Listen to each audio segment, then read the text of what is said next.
Soupçonné d'avoir agressé sexuellement 2 fans alors qu'elle était adolescente, Jean-Luc Lahaye est écroué par la justice depuis le 5 novembre 2021. Les détails de ces actes sordides, parus dans le journal Le Parisien du 19 novembre, ne devraient pas arranger son cas. Le quotidien raconte effectivement les parcours similaires de Roxane Emeline, qui se serait retrouvée sous l'influence de l'artiste, dans une relation toxique. Sous la surveillance, notamment, de la mère d'une des victimes présumées. Roxane avait 14 ans quand elle a établi une correspondance illégale sur Facebook avec Jean-Luc Lahaye. La très jeune mineure aurait accepté d'envoyer au compagnon de Paola, en 2013, des milliers de photos sexuelles et aurait répondu à tous ses fantasmes de pénétration avec des objets par webcam interposés.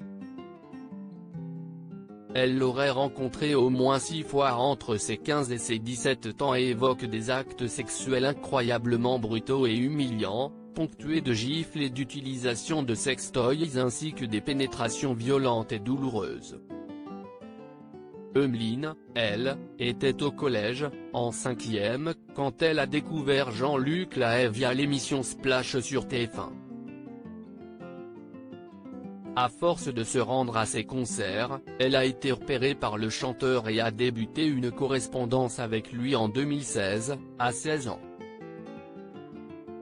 En l'espace de 2 ans, jusqu'à sa majorité, elle aurait subi 52 rapports avec l'interprète de Papa Chanteur, qu'elle qualifie d'animal.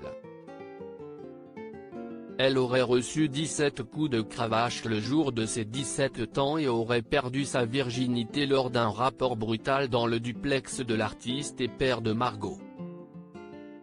À la suite de ce rapport, Jean-Luc Lahaye aurait assuré à la maman d'Emeline qu'il ne l'avait pas mise enceinte. Et pour cause, la quarantenaire aurait mené un rôle trouble dans cette liaison. Admiratrice, elle aurait emmené l'adolescente à tous ses rendez-vous sexuels, aurait eu un rapport avec le chanteur quitte à provoquer une certaine jalousie et aurait même filmé les ébats de sa propre fille. À la demande de l'artiste. De son côté, bien sûr, il réfute la moindre de ces accusations. Il dénonce, au contraire, une vengeance amoureuse menée par Roxane Emeline à son encontre. Retrouvez tous les détails de l'affaire dans le journal Le Parisien du 19 novembre 2021.